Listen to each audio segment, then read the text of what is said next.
Let's pick things up there with tonight's political insider. Joining me, Elise Viebeck, reporter for the Washington Post. Elise, President Obama says he's waiting for the people who, quote, pop off about his administration's plan to combat ISIS to present a plan of their own. There have been a few who suggested that we should put large numbers of U.S. troops on the ground. And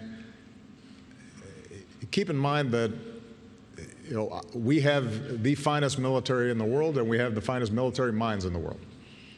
And I've been meeting with them intensively for years now, discussing these various options. And it is not just my view, but the view of my closest military and civilian advisors that that would be a mistake. All right, Elise, who is Obama going after here? He's going after the Republican presidential field, which is staking out positions far to the right of the current administration in response to these Paris attacks. So there are several Republican candidates who are wondering whether the administration ought to be stepping up more militarily in the region.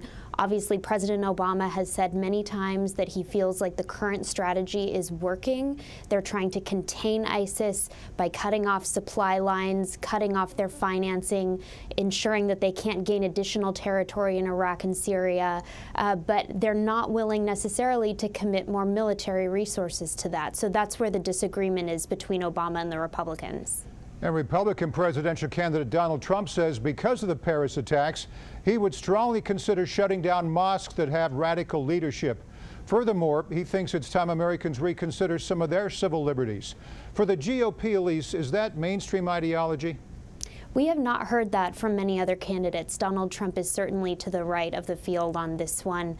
Obviously, that's not an idea that many people take seriously. We live in a free society, and under the First Amendment, people are allowed to practice their religion. So the idea of shutting down mosques, I think, would be taking it quite a bit further than even many voters are comfortable with.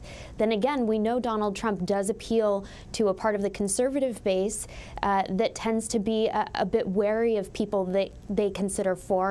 And so in this case, we could see Donald Trump generate some support for this idea among his very conservative base. The Paris attack also played a central role in the Democratic presidential debate this weekend. It opened with a moment of silence and 30 minutes of questioning focused entirely on the Middle East. This election is not only about electing a president, it's also about choosing our next commander-in-chief. Together leading the world, this country will rid our planet of this barbarous organization called ISIS. My hearts go out to the people of France in this moment of loss. Only 8.5 million people watched that debate. Who holds a debate on a Saturday night? Who won? Who lost? Give us a recap, Elise. I think that's a great question. Many of us reporters covering it were wondering the same thing, but the Democratic Party did hold a debate on a Saturday night. Not very many people watched, and it turns out that going forward there are going to be several more weekend debates held by the party. Many people could speculate about the reasons for that. It's a little bit hard to tell, but in this case, I think certainly on the national security issues, Hillary Clinton was able to differentiate herself from Martin O'Malley and Bernie Sanders. Obviously, she has that experience within an administration as Secretary of State, and that puts her way out in front of her competitors on that score.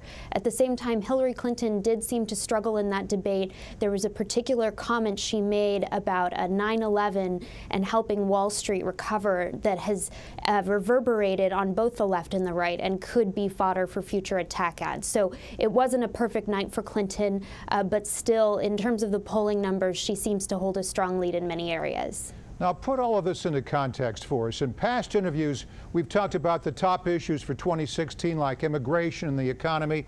Will foreign policy dominate the discussion this year? It seems like it's shifting in that direction. These attacks in Paris were in many ways unprecedented. It's being called France's 9/11. And if we can remember how 9/11 affected our foreign policy debate in this country, I think we are going to see a hint of that in 2016. And you can already tell that certainly on the Republican side, with all of those presidential candidates vying against each other, they're trying to use this in a certain way to stake out positions that the public might might not have been aware of before. And so we see that competition starting. The other issue that is certainly going to come up as a result of these attacks is the idea of the United States taking in refugees from the Middle East. And many of the Republicans have said that the United States should no longer take any refugees at all from areas like Syria and Iraq because it's so difficult to vet those people and see whether or not they're essentially safe to have in the country.